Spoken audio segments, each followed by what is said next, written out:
안녕하세요, 여러분. 이번 시간은 근현대의 경제 변화 첫 번째 시간 함께 합니다. 자, 근현대는 굉장히 중요합니다. 지난 시간에 우리가 정치 변화 3시간에 걸쳐서 살펴봤는데요. 자, 이번 시간에 경제 변화 역시 2시간에 걸쳐서 공부할 거고요. 근현대, 그러니까 19세기의 경제 변화가 어떻게 이어지고 있는지 이번 시간에 차근차근 정리하면 되겠습니다. 자, 먼저 경제 변화에서는 여러분 외세와 교류하면서 시작되는 모습을 떠올리셔야 됩니다. 강화도 조약으로 개항이 시작됐죠. 그래서 일본 상인들이 우리나라에 들어오게 됐고요. 또 이모군란 이후에는 청 상인들도 내륙에 진출하게 됩니다. 자, 이 과정에서 우리가 경제적인 어려움을 겪기도 했는데요. 자, 외세의 등장과 우리의 경제적 변화 어떻게 이루어졌는지 시작해 보도록 하겠습니다.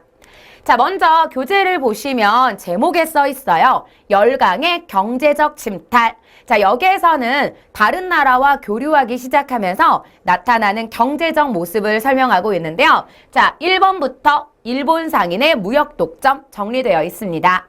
자, 일본 상인과 우리는 굉장히 많은 양을 무역하게 되는데 첫 번째, 개항 초기, 그러니까 강화도 조약이 체결된 이후부터 교류가 시작되고요. 자, 이때는 외국 상인의 활동 범위는 제한되어 있었습니다. 교재에서 밑줄 그어 볼게요. 개항장을 10리 이내로 제한하는 거류지 무역이 행해지게 됩니다. 자, 거류지 무역은 그러니까 어디에서만 개항장 주변에서만 장사를 하는 건데 개항장 주변 10리 이내까지만 일본 상인들이 활동할 수가 있었죠. 자, 그런데 1980년대가 되면서 그 범위가 조금씩 확대됩니다. 이번에는 개항장 100리까지 확대가 되는데요. 자, 이때부터 일본 상인들이 내륙으로 진출하게 됩니다. 일본 상인들의 내륙 진출. 그래서 기존에는 항구 주변에서만 활동을 했다면 이제부터는 내륙으로 조금씩 상권을 확대하게 되는데 이모군란 이후에는 일본 상인들과 청 상인들의 경쟁이 치열해집니다. 왜냐하면 교재에 적을게요. 이모군란 이후에 조청, 상민, 수륙, 무역 장정이라고 하는 것이 체결이 됩니다. 지난 시간에 우리가 이모군란 때도 공부하셨는데요. 조청, 상민, 수륙, 무역장정, 그러니까 청나라 상인들도 본격적으로 우리와 교류하게 되고요. 이것 때문에 청 상인들이 어디에 진출하냐? 한성에 진출하게 됩니다. 그러니까 청 상인들이 한성, 서울에 진출하면서 이때부터는 일본 상인, 청 상인들의 대립이 치열해졌는데 자, 이때 우리가 어려움을 겪게 됩니다. 오히려 조선 상인들은 경제적인 어려움을 겪게 되고요. 외국 상인들끼리의 다툼이 치열해졌다. 그리고 청일전쟁 이후에는 이제 누가 남아? 바로 일본 상인들이 남아요. 그래서 일본 상인의 경제권이 독점적으로 지배가 됩니다. 자, 이러한 모습으로 열강의 경제 침탈이 이루어졌고요. 또 하나, 제국주의 시대에는 이제 열강의 경제적 침탈이 본격화됩니다. 자, 제국주의 열강의 경제 침탈, 여러분 강대국들을 떠올리시면 됩니다. 대표적으로 우리를 식민지로 차지했던 누구? 바로 일본이죠. 그래서 우리가 을사조약을 체결하면서부터 경제적 침투가 본격적으로 이루어지는데 사실 그 전에 제1차 한일신협약을 체결하면서 재정 고문이 파견됐고요. 그 이후에 1910년대, 20년대를 거치면서 경제적 수탈이 이루어집니다. 자, 어떤 모습의 경제적 수탈이 이루어졌냐? 밑줄 한번 그어볼게요. 첫 번째, 국내에 일본 은행들이 진출하게 됩니다. 그래서 은행 업무, 세관 업무, 그리고 중요한 것, 화폐 정리 사업이 이루어지죠. 그래서 우리의 구화폐를 사용하지 못하게 했던 화폐 정리 사업이 이루어지고요. 또 하나, 열강의 이권 탈취가 있었습니다. 자, 이것은 이익이 되는 권리를 침탈했던 건데요. 자, 이익이 되는 권리 어떤 것들이 있었냐? 산림채굴권 또는 금광채굴권, 철도 부설권 등 경제적으로 이익을 얻을 수 있는 권리들입니다. 그런데 이것이 러시아나 미국, 프랑스, 일본에게 빼앗기게 되고요. 자, 이러한 모습 때문에 독립협회가 열강의 이권 침탈을 저지하는 노력을 보이기도 했었죠. 자, 이러한 모습으로 우리가 경제적인 어려움을 겪게 되는데 이 모든 것은 강화도 조약을 체결한 이후부터 나타나는 모습이고요. 자, 우리 민족은 이러한 침탈에 대항하지 않았을까? 대항합니다. 그래서 우리의 경제적 침탈에 대한 저항 3가지 정리해 보도록 할게요. 자, 먼저 일본 얘기를 다시 한번 합니다. 강화도 조약, 그러니까 조일 수호 조규를 체결하면서 우리나라의 곡물은 일본으로 무제한 유출됩니다. 그러니까 우리나라 곡식이 일본으로 많이 빠져나갔다는 얘기죠. 이때 우리가 경제적인 어려움을 겪게 됩니다. 그래서 함경도 관찰사 조병식이 더 이상 일본에게 곡식을 주지 않겠다라는 방공령을 시행하게 되는데요. 자, 이 방공령은 여러분 한 줄로 정리할게요. 방공령, 곡식 유출 금지령이라고 생각하시면 됩니다. 자, 그런데 우리가 일본하고 조약을 여러 개 맺습니다. 강화도 조약만 끝이 아니에요. 그 이후에 여러 차례 조약을 맺고 또 조약을 수정하는 과정에서 어떤 내용이 들어갔냐? 만약에 교류하다가 어떤 내용이 변경될 시에는 30일 전에 통보해라, 이런 내용을 추가했습니다. 그런데 함경도 관찰사 조병식의 방공령은 일본에게 미리 통보하지 않았던 거죠. 갑자기 내려진 겁니다. 그래서 일본은 이것을 구실로 막대한 배상금을 요구하게 되는데요. 교재 볼게요. 일제의 미국 유출에 대하여 황해도, 함경도 지역에서 실시되었던 것이고요. 1개월 전에 통보할 것을 요청했지만 이것을 거부. 결국에 방공령 시행은 방공령 철회로 끝났고요. 일본에게 무엇을 지불하게 되었다? 막대한 배상금을 지불하게 되었다. 그리고 하나 더 연결. 이러다 보니 백성들은 불만이 커졌습니다. 정부에서 제대로 대처하지 못했기 때문에 우리가 또 배상금까지 지불하게 되었구나. 이것 때문에 백성들은 정부에 대한 불신이 커졌어요. 정부에 대한 불신 고조. 그리고 또 하나, 농민들의 생활이 어려워졌습니다. 농민들의 생활 어려움. 그래서 여러분 우리가 지난번에 배웠던 동학 농민운동이 일어나게 됩니다. 방공령 시행으로 백성들이 어려움에 처했어요. 이 어려움을 동학 농민운동 하기 전에 집회마다 가서 불만을 얘기하는 거야. 아우, 먹고 살기 힘들다. 이 방공령 때문에 더 힘들어졌어. 그러다 보니 농민들의 불만이 고조됐고요. 여기에서 고부군수 조병갑의 수탈까지 있었습니다. 그래서 동학 농민운동이 일어나게 됐는데요. 이 방공령은요, 이제 1889년쯤에 있었던 사건으로 기억하시고요. 자, 이후에 우리의 저항, 두 번째는 상권수호 운동입니다. 앞에서 얘기했죠. 청상인과 일본 상인들의 대립이 치열해졌다. 이때 서울에 있던 상인들끼리도 자신들의 상권을 보호해야 돼. 내가 물건을 사고 팔 수 있는 권리를 찾아야 돼. 그래서 무엇을 만들었냐? 밑줄만 그을게요. 황국중앙총성회라는 것을 조직합니다.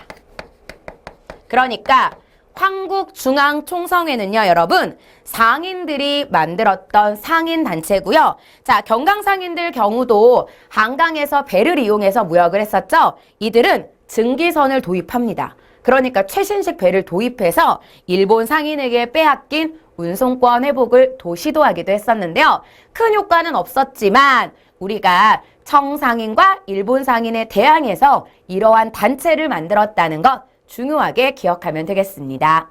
자, 그리고 이제 앞에서 얘기했던 것, 경제적인 이권을 많이 빼앗겼다고 했습니다. 이권 침탈 저지 운동은 누가 주도했냐? 독립협회가 이것을 주도했고요. 대표적인 거 러시아의 저령도조차 요구를 저지했다는 거, 이것까지 기억하시고요. 자, 이후에 회사를 설립하면서 경제적 침투에 대항합니다. 그래서 1880년대에 설립된 회사 두 개만 밑줄 그어주세요. 대동상해와 정통상해와 같은 회사들이 만들어졌고요. 대한제국 시기에는 식산흥업정책, 상공업 발전을 주도하면서 각종 회사와 공장을 설립하기도 하였는데요. 자, 이러한 모습을 통해서 경제적 침탈에 대항했다라고 할 수 있고요. 강화도 조약 이후에 일본 상인 등장, 이모군란 이후에 청상인의 내륙 진출로 어떤 변화가 나타났는지 연결하면 되겠습니다. 자, 그런데 이와 같은 과정에서 우리가 더욱더 적극적으로 저항한 적이 있습니다. 바로 국채보상운동인데요. 여러분, 국채보상운동은 지난 시간에 배우셨던 애국개몽운동 있죠? 이것과 같은 맥락에서 이루어졌습니다. 자, 애국개몽운동은 교육과 산업을 통해 민족의 실력을 키우자. 그런데 당시에 우리나라는 일본에게 많은 빚을 졌어요. 지난번에 배우셨던 여러 가지 근대적인 시설들이 등장했습니다. 이러한 시설을 만들 때 우리가 돈이 없잖아. 일본이 빌려줄게 라고 합니다. 그래서 당시에 우리는 일본에게 많은 빚을 졌어요. 일본에게 진 빚. 이것을 우리는 무엇이라 합니까? 여러분, 차관이라고 합니다. 빌려준 거예요, 일본이. 그래서 일본에게 진 빚, 차관을 갚기 위한 노력이었어요.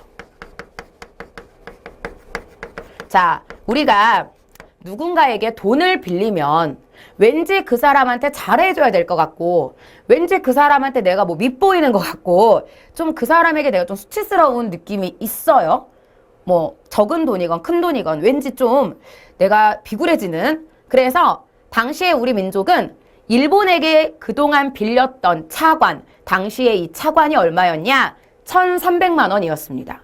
뭐 지금으로 따지면 그렇게 큰 돈은 아닌 것 같은데 라고 할 수도 있어요. 워낙 요즘에는 억 단위의 금액들이 왔다 갔다 하니까. 근데 당시로서는 이게 굉장히 큰 금액이었습니다. 그래서 일본에게 진 빚 1,300만 원을 우리 민족이 갚자. 그리고 일본에게 맞서자. 라는 노력이 바로 국채보상운동인데요. 일본에게 진 빚을 갚기 위한 노력이었고요. 이것은 일본에게서 경제적으로 벗어나기 위한 경제적 자립운동이었습니다. 자, 이것을 제일 먼저 시작한 사람은 누구냐? 바로 서상돈이라는 사람인데요. 서상돈은 대구에서 이것을 시작했어요. 자, 대구에서 국채보상기성회라는 단체를 조직하게 됩니다. 그리고 여기에서 금주, 금연운동을 주도하게 되죠. 그래서 남자들은 금주하고 금연을 하고 또 여자들도 이제 절약을 해서 하루에 20전씩만 모으면 우리가 이 빚을 갚을 수 있다라는 주장이었는데, 자, 이러한 국채보상운동을 지지했던 신문이 하나 있습니다. 바로 대한매일신보. 다음 시간에 우리가 배울 건데요. 이 대한매일신보에서 홍보를 해주기도 했어요. 그래서 우리가 성공했냐? 실패합니다. 왜 실패했냐? 결론은 하나죠, 여러분. 누구의 방해로? 통감부의 방해가 있었잖아요. 그래서 통감부의 방해로 결국에는 실패했지만 중요한 점, 빚을 갚긴 갚았습니다. 250만 원 정도.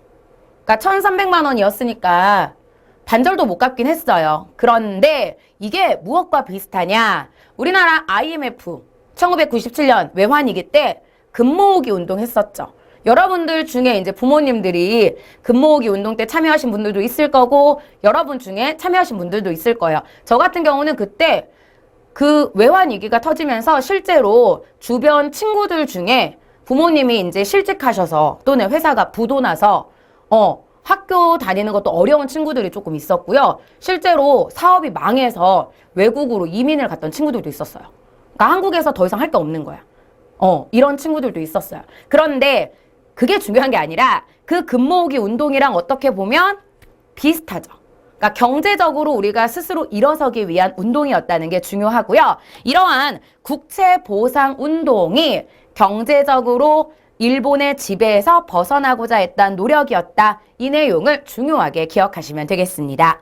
자, 교재에서는 결과 보시면 양기탁에게 이제 누명을 씌웠다라고 했는데 양기탁은요, 여러분 신민회의 일원이었습니다. 그러니까 신민회가 이 국채부상운동을 지원했다라고 할 수 있고요. 결국에는 누명을 씌워서 이 운동을 탄압하게 됐는데 국채보상운동, 애국개몽운동과 함께 기억하시고요. 일본에게 진 빚을 갚기 위한 노력이었다. 이 내용까지 정리합니다.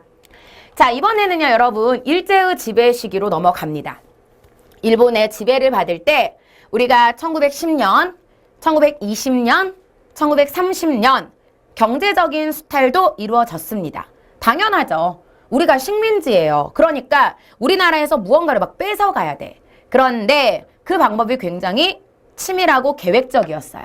자, 1910년부터 시작을 할 건데요, 여러분. 1910년대에는 우리나라에서 많은 자원을 약탈해 갑니다. 토지라든지 지하자원, 나무 이런 것들. 자, 토지조사 사업이 먼저 실시가 되는데요.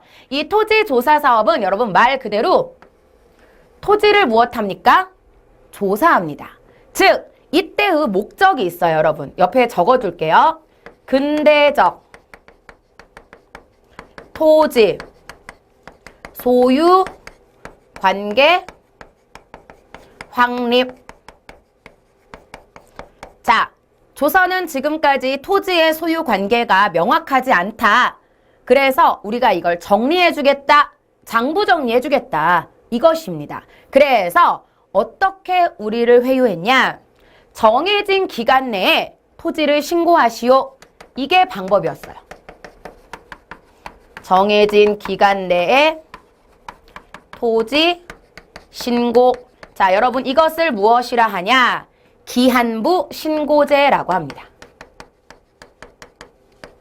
그런데 신고를 하는 건 좋아. 신고하는 절차가 너무나 복잡해요.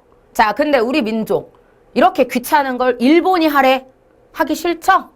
안 합니다. 대부분의 지주들이, 그러니까 대부분의 농사를 짓던 사람들이 이것을 안 했어요. 그랬더니 어떤 결과가 생겼냐? 여러분, 결과 3%의 지주가 경작지의 50% 이상을 소유하게 됩니다. 그러니까 조선인이 가지고 있던 토지는 누구에게 빼앗기게 되냐? 일본에게 빼앗기게 되는데요. 자, 먼저 결과는 교재에 있는 것 외에 두 가지를 더 추가합니다. 한국인의 토지는, 즉 한국인 소유의 토지는 전부 다 누구에게 넘어갑니까? 일본에게 넘어갑니다. 일본에게 넘어감. 자, 특히 이때 여러분 어디로 넘어갔냐? 동양척식 주식회사로 넘어갑니다. 교재에 없습니다. 적어주세요. 자, 동양척식 주식회사는요, 여러분 일본인 회사예요. 근데 총독부에서 미신고 토지를 다 빼앗습니다. 당시에 우리나라 국토의 60% 정도가 뺏겼대요. 공유지 또는 주인 없는 땅, 왕실과 관청 소유의 땅 이런 걸 다 뺏어요. 그래서 총독부가 이걸 동양척식 주식회사에 팔아버립니다. 그리고 돈을 받은 거죠. 근데 이 동양척식 주식회사는 이걸 또 일본인 지주에게 팔아요. 그러다 보니까 누가 늘어났냐, 여러분? 일본인 지주가 증가하게 됐고요. 그럼 우리는, 한국인은 소장농으로 전락하게 됩니다. 한국인은 소장농으로 전락. 그런데 여기서 문제. 과거에는 소장농의 권리도 인정을 했습니다. 소장농은 그 땅을 농사짓는 사람이기 때문에 경작권을 인정을 해줬는데, 여러분 토지조사 사업이 실시된 이후에는요, 소장농의 경작권은 부정, 인정하지 않고요. 오로지 누구의 권한만, 지주의 권한만을 강조하게 되면서 여기다가 밑줄 그을게요. 지주제가 강화됩니다. 그러니까 지주의 권리만 강해졌어요. 소장농의 권리는 인정받지 못합니다. 그래서 결국 우리 민족의 땅은 일본에게 넘어가게 되는데요. 결과 한국인의 토지는 일본인에게 넘어갔다. 두 번째, 일본인 지주가 늘어났다. 세 번째, 지주제가 강화되면서 소장농의 권리는 부정되었다까지 토지조사 사업으로 기억하면 되겠습니다. 자, 토지조사 사업은 여러분 다른 명칭도 하나 있습니다. 토지조사령이라는 말을 붙이기도 하는데요. 당시 1910년대에는 이 토지조사 사업 외에도 다양한 경제수탈이 있었습니다. 교재에 적어주시면 좋겠는데요. 저는 여기다가 하나 적어보도록 할게요. 1910년대의 경제수탈 또 하나는 회사령이라는 게 있었어요. 자, 회사령은요, 여러분, 회사를 설립할 때 명령을 따라야 돼. 무슨 뜻이냐? 조선인이 회사를 많이 만들어서 경제적 이익을 얻으면 얘네들이 또 언제 난리를 칠지 몰라. 일본인 생각이죠. 그래서 만약에 너희들이 회사를 설립할 때는 무엇을 받아야 된다? 허가를 받아야 된다. 누구의? 총독부의. 그래서 회사령이라고 하는 게 실시가 됐고요. 이 회사령을 허가제로 만든 이유는 조선인의 회사 설립을 막기 위해서입니다. 그러니까 우리가 돈 버는 걸 막기 위해서죠. 그리고 이 회사령 외에도 여러분 산림령, 어업령, 광업령 이런 것들이 있었어요. 뒤에 다 령자가 붙으니까 명령이야. 나무를 채굴할 때도 허가를 받아야 되고요. 어업활동을 할 때도 허가를 받아야 됩니다. 지하자원을 채굴할 때도 허가를 받아야 됩니다. 그래서 당시에 일본은 토지조사 사업 외에도 회사령이라고 하는 것을 실시했는데 회사령이란 회사 설립 시 무엇을 받아야 된다?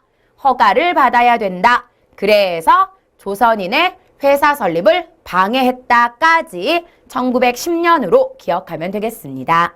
자, 이렇게 해서 우리가 첫 번째 식민지 경제수탈 살펴봤고요. 이번에는 20년대로 넘어갑니다. 20년대로 가기 전에 일본인의 토지 소유가 이렇게 늘어났다 확인하시고요. 자, 두 번째는 여러분 산미 증식 계획이라고 하는 건데요. 연도가 20년대죠? 예, 1927년쯤에 이제 본격적으로 이루어졌던 건데, 자, 앞에서 1910년대에는 여러분 땅을 뺏어갔죠?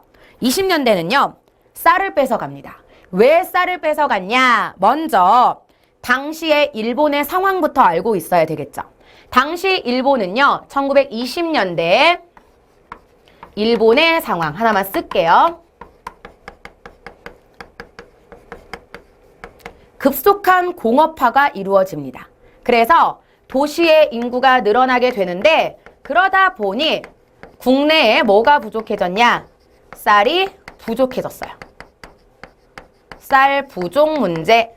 그래서 어디에서 쌀을 가져가기로 했냐? 식민지죠. 바로 조선입니다. 그래서 부족한 쌀을 한국에서 가져가기로 했는데 기억의 밑줄 그을게요. 증산량보다 많은 양의 쌀을 수탈하게 됩니다. 그런데 여러분, 산미 증식 계획이잖아요. 쌀 생산량을 늘리기 위한 계획이었습니다. 그래서 어떻게 했냐? 여러분, 디귿, 니은에 써있는 문장도 중요하게 기억을 하셔야 되는데 첫 번째, 니은에다가 쓸게요. 논농사 중심으로 쌀 생산을 늘리는 걸 강요하게 됩니다. 그래서 논농사 중심으로 바꾸면서 여러분 각종 수리시설 개선, 품종 개량, 토지 개간 이런 것들을 강요하게 되는데 이러한 비용을 다 누구한테 부담시켰냐? 디귿에 써 있습니다. 각종 비용을 소장농에게 부담을 시킵니다. 각종 부담을 소장농에게 전가. 그런데 여러분, 우리가 소장농이에요. 근데 우리 지금 땅 뺏겨서 소장농으로 전락했잖아. 먹고 살기 힘들죠. 근데 이 비용까지 우리한테 내라고 하니 조선인의 경제 사정은 더욱 악화됐는데요. 결국에는 쌀 생산이 늘어나긴 했냐? 그래프 볼게요. 생산량은 늘어났습니다. 근데 여러분, 유출량은 어때요? 쭉 올라갑니다. 근데 계획했던 거에 비해서 많이 늘진 않았거든요, 생산이. 근데 얘네들이 어떻게 했냐? 기억에 적어주세요, 여러분. 증산량보다, 즉 계획했던 양보다 뭐가 많았냐? 수탈량이 더 많았습니다. 그러니까 결국에는 원래 늘어난 것만 가져가야 되는데 그보다 많은 양을 가져가게 됐고요. 결과적으로 어떻게 됐을까? 적을게요.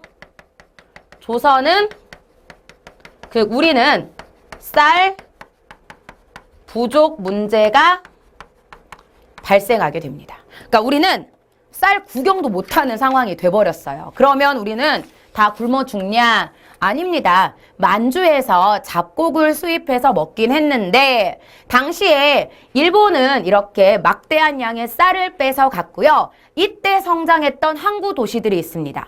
대표적으로 전라도의 군산이죠.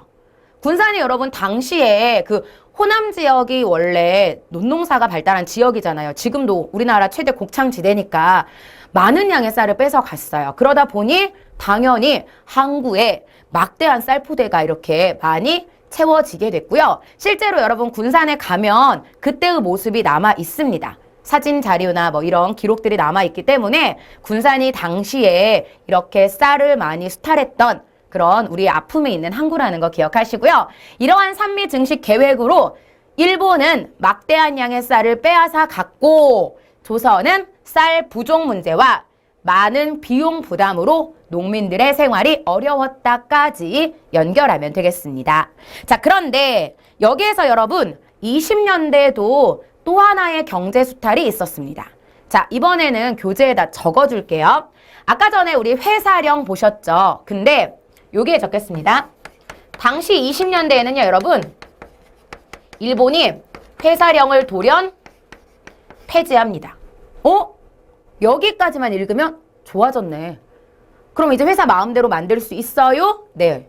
마음대로 만들 수 있습니다. 이때부터는 여러분, 회사 설립이 무엇으로 바뀌냐? 신고제로 바뀌었거든요. 오히려 좋아졌어요. 그런데 여기서 문제는 신고제가 되면서 이게 일본 기업 진출을 돕게 됩니다. 당시에 뭐 미쯔비스라든지 일본 기업들이 많이 등장을 합니다. 결국에 회사령을 폐지해 준 건 자기 나라 회사들을 많이 진출시키기 위해서였던 겁니다. 그래서 당시에 이러한 회사령은 신고제로 바뀌었고요. 일본 상품에 대해서는 또 관세를 철폐해 줍니다. 그래서 일본 상품이 결과적으로 우리 것보다 싸요. 그래서 이제 뒤에 가서 물산 장려 운동이란 것도 일어나게 되는데 1920년대의 경제 수탈 두 가지 기억합시다. 산미 증식 계획으로 쌀 수탈량이 많아졌고 회사령은 폐지됐지만 신고제가 되었다는 것까지 알아두면 되겠습니다. 자, 이렇게 해서 여러분 20년대 문화통치 시기의 경제 수탈 살펴봤고요. 이번에는 30년대로 이어집니다. 자, 여러분 산업의 침탈이라는 제목이 써 있습니다. 산업의 침탈은 여러분 이제 30년대의 내용까지 쭉 정리를 한 건데요. 기역, 니은, 디귿, 리을, 미음이 전부 다 10년부터 30년까지 이어지는 모습이에요. 자, 기역부터 하나씩 적어볼게요. 기역은 제가 앞에서 얘기했던 무슨 사업? 화폐 정리 사업. 당시에 우리는 화폐 정리 사업이란 걸 실시하게 되면서 통감부 시기에 우리 민족들의 돈이 하나로 모이지 못했습니다. 일본과 같은 화폐를 사용하게 되는 이러한 모습이 나타났고요. 두 번째, 니은에 적혀 있죠. 앞에서 얘기했던 겁니다. 회사령 공포. 회사 설립 시 무엇을 받아야 된다? 허락. 그래서 이에 민족 자본의 성장은 억제됐고요. 결국에 회사령 공포 이후에는 신고제로 바뀌었다는 게 중요합니다. 그래서 신고제로 바뀌면서 일본 기업의 진출이 활발해졌다. 자, 그리고 이제 디귿 써있죠. 광엄령, 임야조사 사업, 어엄령 전부 다 명자가 들어갑니다. 그래서 당시에 우리의 막대한 무엇을 약탈해 갔다. 자원을 약탈해 갔다. 이게 전부 다 뒤에 령자가 붙은 사업들. 그리고 리을과 미음을 여러분 묶을게요. 리을과 미음 요게 1930년대입니다. 자, 1930년대는 여러분 배우셨죠? 우리가 중일전쟁과 태평양 전쟁을 겪으면서 일본에게 전쟁 물자 공급지가 됩니다. 그래서 리을, 일본에게 전쟁 물자를 공급하기 위한 기지가 됩니다. 병참, 기지화, 정책. 다른 말로 전쟁 물자 공급지. 그래서 북부지방에 군수공업이 발달하게 되고요. 당시에 불균형적인 경제 발전이 이루어졌습니다. 지역적으로. 그래서 이제 중화공업, 제철 이러한 공장들이 등장하게 됐고요. 또 하나 우리에게서 많은 식량과 금속을 빼앗아 갔습니다. 그래서 미음에 써있죠. 식량 배급제도 그리고 강제 납부 공출제도가 시행되기도 했었어요. 자, 이러한 모습은 모두 1930년대의 경제 수탈인데요. 자, 리을과 미음을 묶어서 적어 놓으세요. 1930년대 이후의 경제 수탈이고요. 요 세 개는 1910년대다. 요것으로 정리, 신고제로 바뀐 것만 1920년대 여기까지 구분하시면 되겠습니다.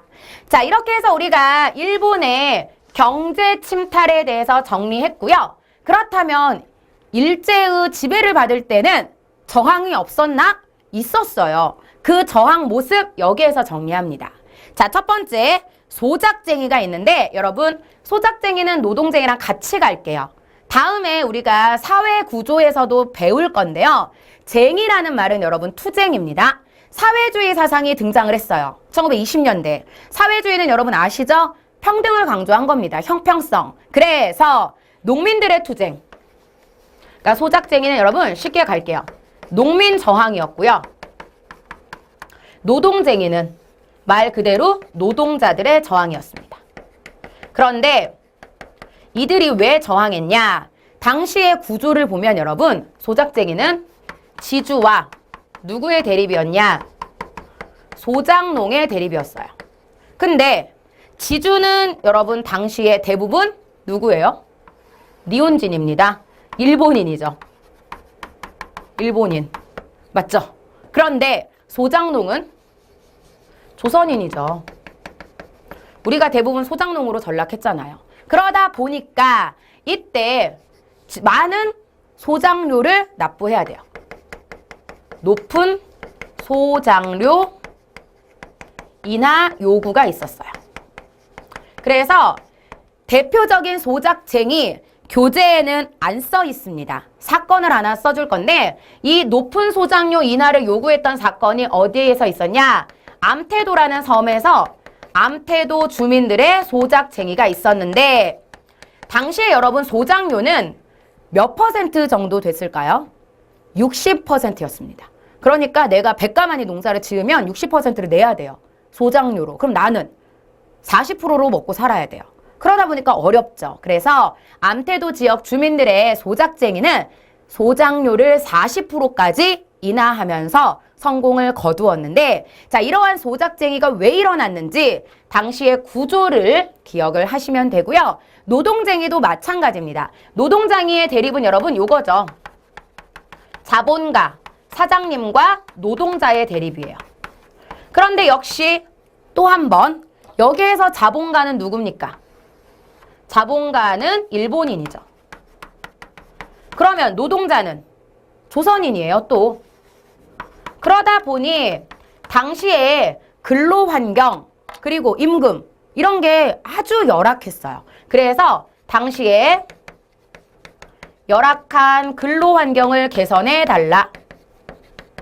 그리고 임금을 올려달라는 요구였는데 대표적인 노동쟁이 사건도 있었습니다. 4번인데요. 여러분 써주세요. 대표적인 이 노동쟁이는 원산에서 있었어요. 원산 총파업. 그런데 이것은 실패했습니다. 그래서 소작쟁이와 노동쟁이는 일본인에 대한 투쟁이었기 때문에 1920년대 이후에는 항일운동으로 발전하게 됐고요. 둘 다 사회주의 사상의 영향을 받았다는 거, 이 내용을 기억하시면 다음번에 사회 구조를 공부할 때 연결할 수 있습니다. 자, 그리고 당시에 우리가 민족 기업을 설립하기도 합니다. 그런데 뭐 대규모로 만들지 못했죠. 돈이 없으니까 중소자본으로 기업들을 만들었는데 이때 만들었던 면직물 회사, 메리아스 공장, 신발 공장 뭐 이런 형태의 회사들이 이제 만들어졌습니다. 신발이라 하면 당시에는 여러분 고무신이죠. 자, 그리고 일본의 상품에 대해서는 관세가 붙지 않는다 했죠. 그러다 보니까 우리나라 물건이 안 팔립니다. 그래서 일어났던 운동을 물산장려운동이라고 하는데 이 물산장려운동은 말 그대로 민족 기업을 살리기 위한 노력이었습니다. 평양에서 조만식이라는 사람이 물산장려위원회를 만들어서 시작을 했는데 물산장려운동의 주장 3개만 적어볼게요. 국산품을 애용하자. 그러니까 우리가 만든 거 우리가 쓰자. 잠시 후에 포스터 하나 볼 거고요. 또 하나 근검 절약하자. 아끼자. 이러한 노력이었습니다. 어떻게 보면 여러분 이 물산장려운동도 경제적인 자립 노력입니다. 경제적으로 우리 민족기업을 살리자는 노력이니까. 하지만 결국에 이 물산장려운동 역시 실패를 합니다. 이게 상인들을 위한 거잖아요. 그러다 보니 농민들과 이제 대립을 하게 되면서 실패를 하고 말았는데 물산장려운동이란 여러분이 포스터를 하나 기억하시면 좋을 것 같아요. 요거. 거꾸로 읽어야 되는 거 아시죠? 우리가 만든 거 우리가 쓰자. 광목입니다. 당시에 우리 민족은 면직물 공장들을 가지고 있었기 때문에 우리가 만든 걸 우리가 쓰면서 경제적으로 자립하자라는 노력을 했고요. 여기까지 우리는 당시 일제의 지배를 받았던 1920년대와 30년대로 이어지는 경제수탈에 대한 저항으로 알아두면 되겠습니다. 자, 이렇게 해서 여러분 이번 시간은 열강의 경제침탈 첫 번째 시간을 함께 했는데요. 일제의 지배를 받기 이전에 개항 이후부터 우리는 경제적으로 어려움을 겪게 됩니다. 하지만 그때마다 우리가 경제적으로 자립하려는 노력이 있었고요. 제일 중요한 거 우리 민족의 저항에서 방공령 그리고 국채보상운동 기억하시고요. 일제의 식민지 수탈은 10년대와 20년대, 30년대로 이어지는 과정을 기억합니다. 그리고 방금 전에 보셨던 물산장려운동, 소작쟁이, 노동쟁이도 기억하시고요. 이번 시간 공부는 여기에서 마치도록 하겠습니다. 자, 여러분 우리가 이 경제수탈을 10년대와 20년대, 지금 30년대까지 살펴봤는데 굉장히 중요한 내용들입니다. 그러니까 우리가 정치에서 배우셨던 통치 구조나 통치 모습과 연결하셔서 시대별로 조금 구분을 해주시고요. 다음 시간은 경제수탈 두 번째 시간 이어집니다. 현대사회의 경제발전, 오늘날 대한민국이 어떻게 경제성장을 이루었는지 교재 보면서 공부 이어가도록 하겠습니다. 수고하셨습니다.